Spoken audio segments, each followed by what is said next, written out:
¿Cómo están, amigos?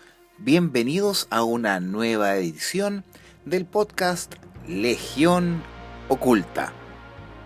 Lo admito, hemos estado un poco desaparecidos, más que nada por estar inmersos en otros programas, como es La Barcaza de lo Desconocido, El Conversatorio, Enigmas, de todo un poco. Pero lo importante de todo esto es que nos volvamos a reunir y tratar estas temáticas que tanto nos encantan. Puede ser una entrevista, un debate, información de conocimiento público o algún tema en especial como el que traemos en esta oportunidad.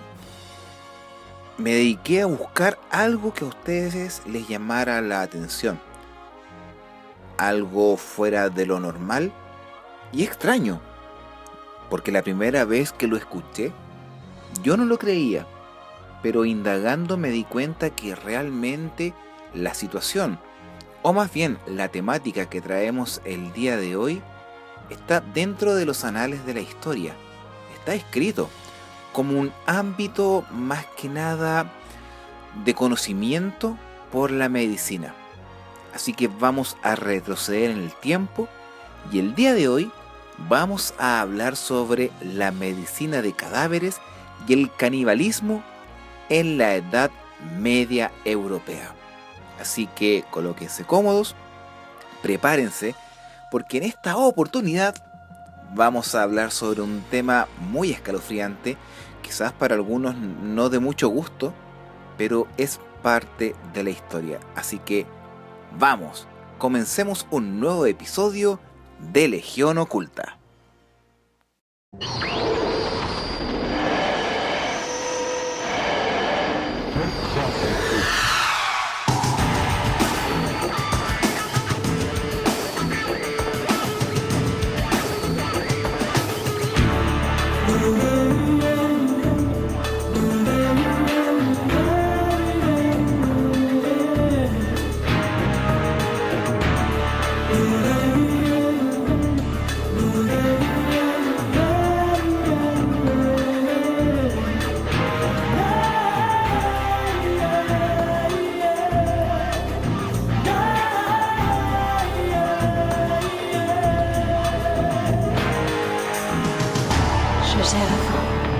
Cherchez la fin, dans la nuit, oui.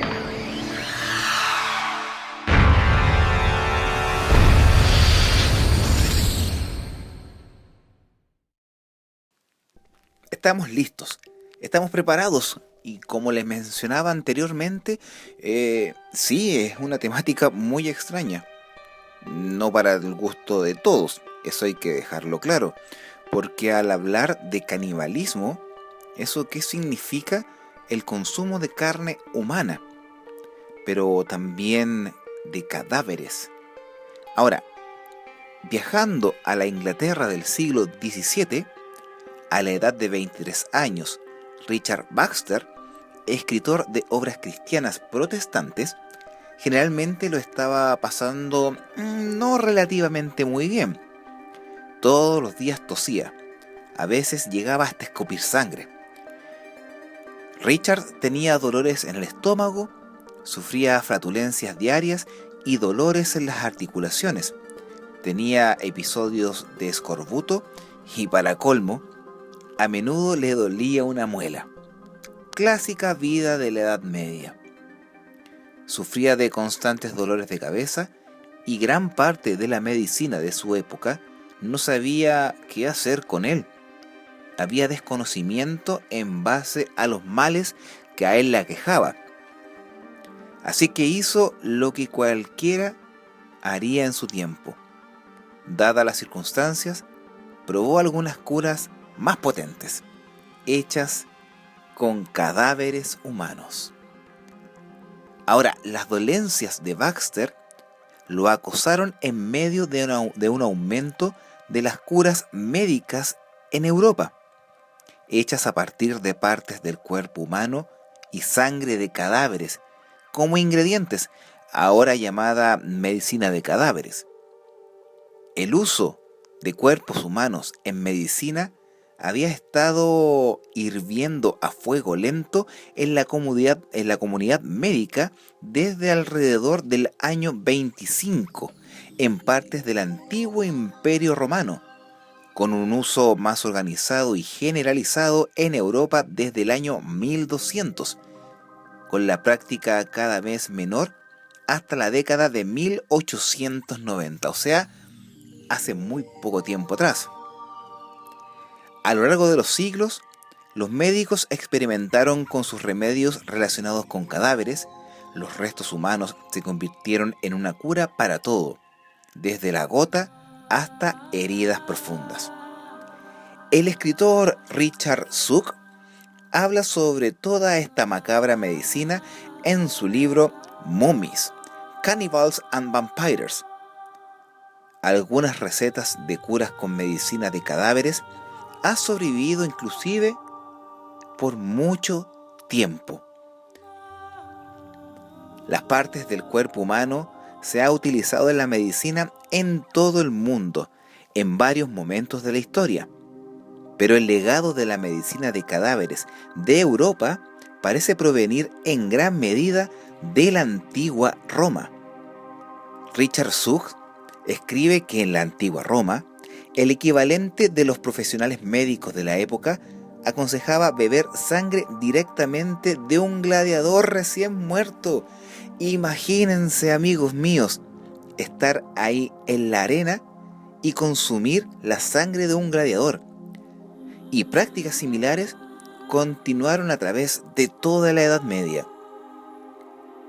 Cuando Richard Baxter sufrió un ataque de sangrado, se curó aplicando musgo que había crecido en un cráneo humano.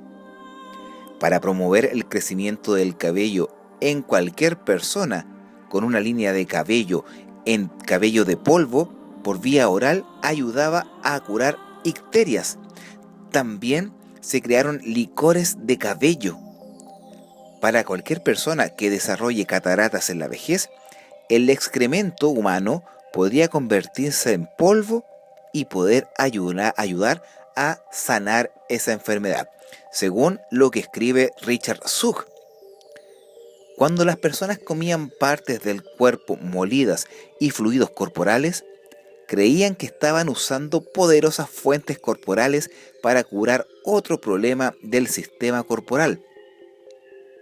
Paracelso, un médico suizo del siglo XVI y padre de la toxicología, creía que para curar una dolencia era necesario tratarla con algo similar. Y muchos de los médicos que usaban medicina para cadáveres siguieron este ejemplo.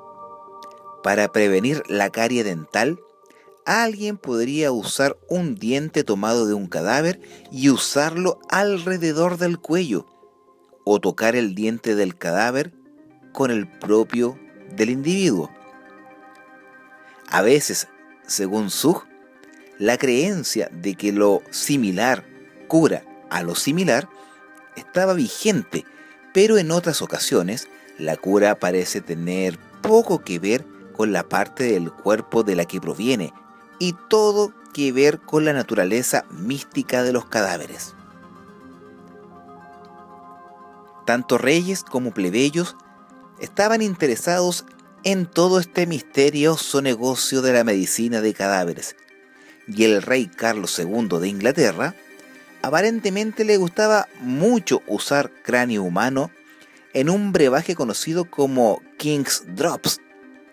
La receta era simple: tomar un cráneo humano y convertirlo en un polvo muy fino, agregar alcohol para formar un extracto y beberlo. En su lecho de muerte, según lo que escribe Zuck, los médicos de Carlos II usaron frenéticamente estas gotas juntos con la andanada de enemas y tratamientos a base de hierbas sin ningún resultado. Sin embargo, las gotas sobrevivieron y se vendieron en la tienda de Londres hasta el siglo XVIII, para lo que los médicos del siglo XVIII llamaban malestar nervioso y difteria. En algunos casos, Los médicos agregaron chocolate exótico u otras hierbas a la mezcla, pero el cráneo era clave para curar la epilepsia, varios episodios de sangrado, y se creía que podía en el último momento prevenir la muerte. Según Zug, los cadáveres eran conseguidos por todo el horrible lugar. Las momias a veces eran saqueadas y enviadas desde Egipto, pero como escaseaban, un cuerpo momificado hecho localmente sería suficiente. A menudo, el rol social específico de una persona en la vida dictaba si se usaba su cuerpo, generalmente un criminal ejecutado o uno de los pobres. En el Reino Unido, los irlandeses que fueron calumniados y colonizados por Inglaterra eran una posible fuente común. Zug escribe que un médico del siglo XVII llamado John Pommet, de Inglaterra, notó que un musgo específico encontrado en cráneos importados a Inglaterra y Alemania eran de Irlanda. Estos cráneos, que fueron triturados hasta convertirlos en un polvo fino, se usaron en heridas para detener el sangrado y también como un santo remedio ungüento. También se tomaban cadáveres de guerra y ejecuciones criminales. Se consideraba que las muertes violentas daban al cuerpo un poder medicinal particular. La disección y la medicina de cadáveres se entrelazaron algo socialmente, con cuerpos excavados directamente del suelo. Si bien es posible que algunos médicos se hayan negado a aprovecharse de las tumbas reales marcadas, excavadas por las familias de los fallecidos en lugares de los cuerpos no reclamados, los huesos y los cráneos claramente tenían una demanda considerable en este momento, y no todos tuvieron la suerte de vivir tan cerca de un túmulo funerario anónimo, escribe Zug. Si faltaba el suministro de momias del extranjero, era una solución fácil preparar una desde cero. Una receta promovida por el médico alemán Johann Schröder en su tomo médico del siglo XVII, Pharmacopedia Medico-Quimia, es fragante sobre los usos de ciertos cuerpos sobre otros en la fabricación de momias. Y dice: toma el cadáver fresco y sin manchas de un hombre pelirrojo, porque en ellos la sangre es más diluida y la carne por lo tanto más excelente. De unos 24 años, que ha sido ejecutado y murió de muerte violenta. Que el cadáver descanse un día y una noche al sol y una en la luna, pero el tiempo debe ser bueno. Corta la pulpa en trozos y rocíala con mirra y solo un poco de aloe. Luego remojarlo en aguardiente de vino por varios días, colgarlo de 6 a 10 horas, remojarlo nuevamente en aguardiente de vino, luego dejar secar las piezas al aire seco en un lugar sombreado. Así será como carne ahumada y no olerán. Cierre comillas. Ya sea que los médicos tuvieran a mano una momia egipcia de buena fe o de una versión de origen local, hicieron uso de cada pieza para su práctica. Algunos tratamientos de medicina de cadáveres parecían no tener nada que ver con la dolencia. Se creía que las uñas, el cráneo, el muérdago y la raíz de penoina ayudaba a curar la epilepsia, aunque también se podía probar con el corazón humano seco. O, según lo que escribe Zug, si quisiera ser más elegante con sus curas, podría infundir agua con lirio, lavanda, malvasia y 3 libras de cerebro humano. Todo el cadáver podría secarse y venderse como una sola pieza, lo que Schröder recomendó a otros médicos para que no lo engañen con materias deficientes. Incluso se utilizaron las partes menos conservables del cuerpo. Se decía que un ungüento de grasa humana y cinabrio curaba a los pacientes de diversas dolencias, incluida la hidrofobia, ahora conocida comúnmente como rabia. Para preparar la grasa humana para su uso, el farmacéutico francés del siglo XVIII, Comte Antoine François de Courcroy, pidió cortar la grasa en pedazos con membranas y vasos separados. En su libro Elementos de Química e Historia Natural, en el que cita a médicos que usen grasa humana en curas alrededor de Europa.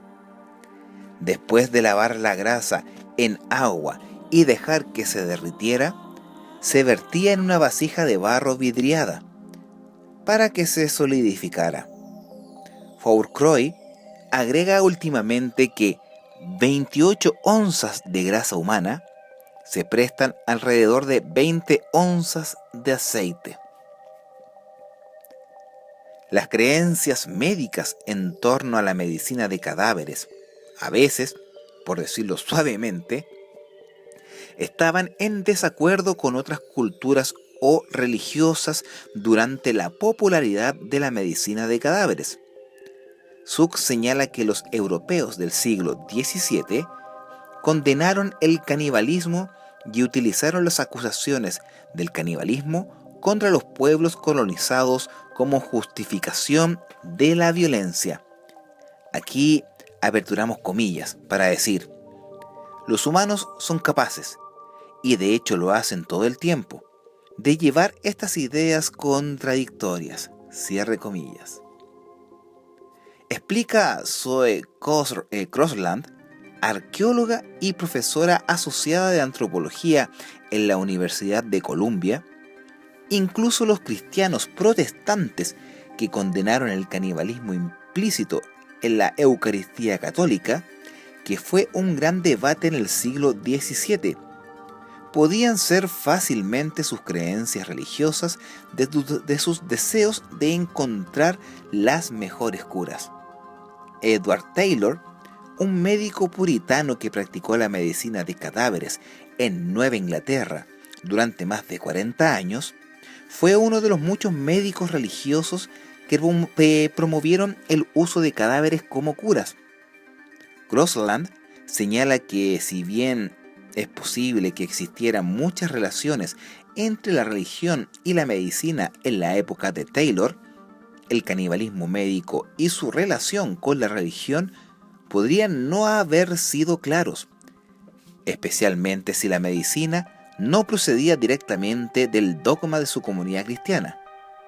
Es posible que si siquiera hayan articulado o visto esto tan contradictorio como nosotros ahora, mencionaba esta arqueóloga. En Europa, la autopsia estaba ganando popularidad como una forma de aprender sobre el cuerpo humano, pero la disección médica a menudo se consideraba un castigo para los muertos y estaba reservada para aquellos considerados indeseables en la sociedad. Parte de la exageración en torno a la medicina de cadáveres surgió de una mezcla de creencias populares y prácticas médicas.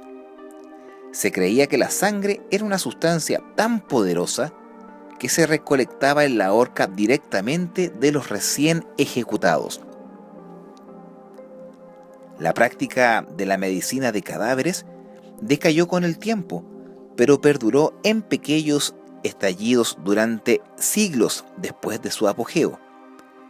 A veces cualquier sustancia que tocara o proviniera de un cadáver se consideraba potencialmente curativa, incluso en el siglo XIX, en el Reino Unido. Una colección de curas populares de 1893 explica que el agua de ataúd se considera buena para las verrugas y el agua con la que se ha lavado un cadáver se le ha dado recientemente a un hombre en Glasgow como remedio para los ataques. Imagínense. Richard Baxter, se basó en los conocimientos médicos más actualizados de su época para aliviar sus dolores.